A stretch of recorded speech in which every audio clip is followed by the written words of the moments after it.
আসসালামু আলাইকুম, আশা করি সবাই ভালো আছেন। আমার হাতে লাউ দেখে বুঝতেই পারতেছেন যে আজকে লাউ রান্না করাম। আজকে কিন্তু চিংড়ি মাছ দিয়ে লাউ রান্না করা। ওই দিন কিন্তু বাজার থেকে চিংড়ি মাছ আর লাউ আনছিল, তাই খাইছিলাম মাছগুলো ফ্রিজে। এখন আজকে বাড়ি করছি, বাড়িতে লাউ দিয়ে রান্না করবো। তো পুরো ভিডিওটা দেখতে থাকেন, আশা করি ভালো লাগবো। এখন যাই রান্না করে যাই, লাউটা কাটতে নেই আর মাছগুলো পরিষ্কার করে নেই। এই যে চিংড়ি মাছগুলো এখন আমি পরিষ্কার করে নেম। এই যে কিন্তু আমি অনেকগুলো চিংড়ি মাছ নিয়ে নিছি।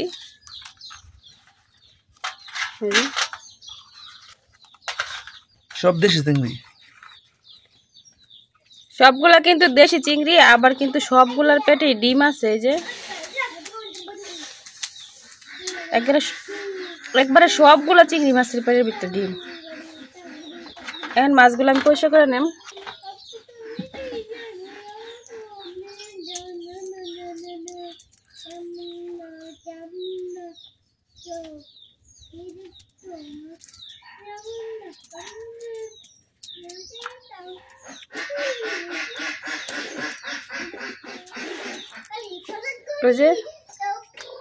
চিংড়ি মাছ পরিষ্কার করা কিন্তু খুব সোজা। এখন আমি এইভাবে সবগুলো চিংড়ি মাছ পরিষ্কার করে নেম।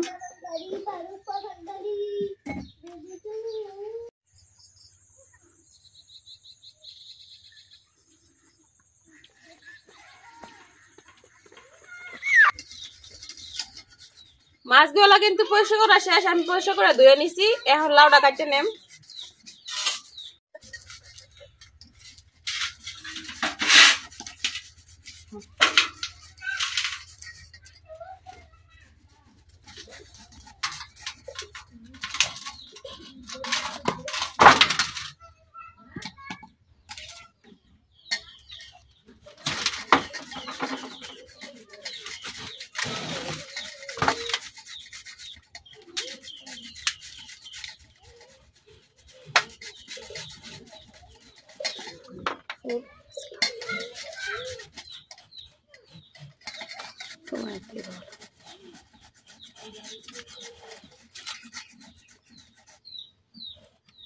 লাউটা এখন আমি সিলাই লইতেছি।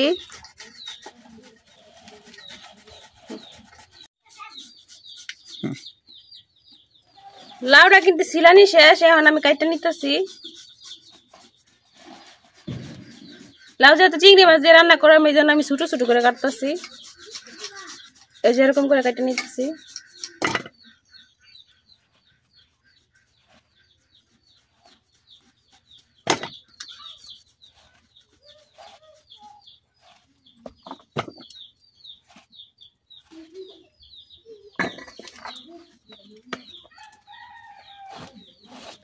এখন সবটা লাউ আমি আমরা কাটে লইয়াম।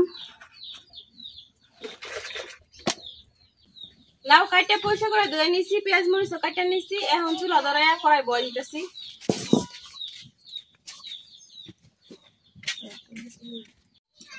কড়াই গরম হয়ে গেছে, আমি কড়াই তেল দিতেছি। তেল গরম হয়ে গেছে, আমি তেলের মধ্যে দিতেছি কাঁচা পেঁয়াজ।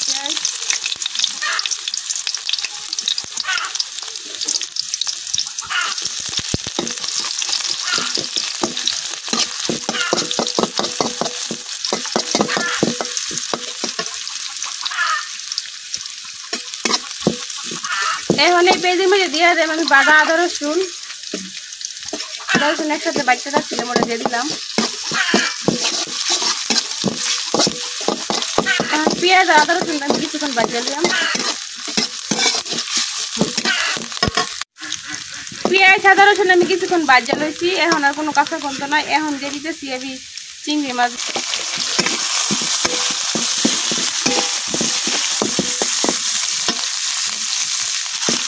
এখন চিংড়ি মাছের উপর দিয়ে দিতেছি একটু হলুদ।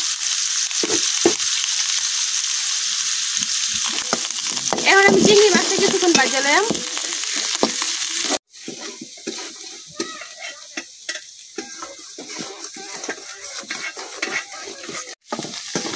চিংড়ি মাছটা কিন্তু আমি কিছুক্ষণ বাজিয়ে নিয়েছি, এখন বাজা হয়ে গেছে।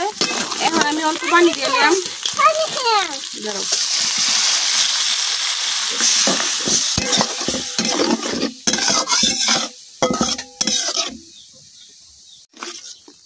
পানি দেওয়া কিন্তু হয়ে গেছে। এখন আমি এক এক করে সব গুঁড়া মশলা দিলাম। হলুদ গুঁড়া, মরিচ গুঁড়া, ধনিয়া গুঁড়া, স্বাদ মতো লবণ,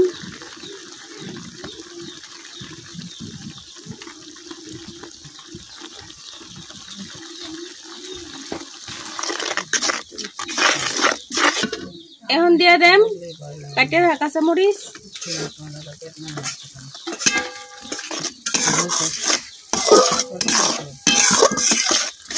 আমি কিন্তু এই জায়গায় গুঁড়া মরিচটা কম ব্যবহার করছি কারণ কাঁচামরিচ বেশি করে দিচ্ছি এই জন্য। এখন আমি মশলাটা কিছুক্ষণ কষাইলাম। মাছগুলা কিন্তু কষানো হয়ে গেছে, একবারে উপরে তেল ছেড়ে দিচ্ছে। এখন দিয়ে দেব আমি কাটে রাখা লাউ,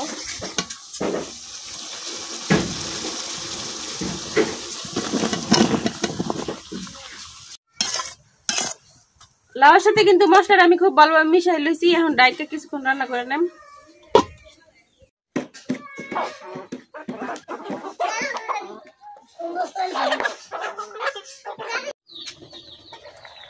তরকারি কিন্তু বলক হয়ে করছে, দেখেন লাউ থেকে কত পানি উঠছে। আমি কিন্তু কোনো পানি দেই নাই।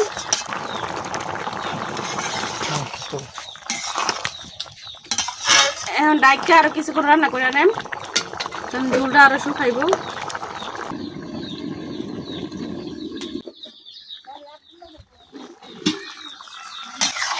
তরকারিটা কিন্তু হয়ে গেছে। এখন আমি বিলাতি ধনিয়া পাতা দিয়ে উড়াই নেন, দিয়ে দিতেছি কাটিয়ে রাখা বিলাতি ধনিয়া পাতা।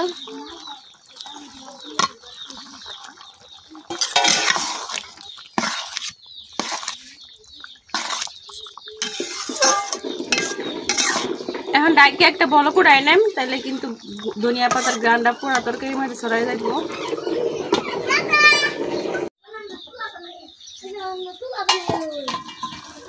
তরকারিটা কিন্তু আমি ধনিয়া পাতা দিয়ে বলক উড়াই নিছি। এখন তরকারিটা কিন্তু একেবারে হয়ে গেছে। এখন আমি নামাই নেম।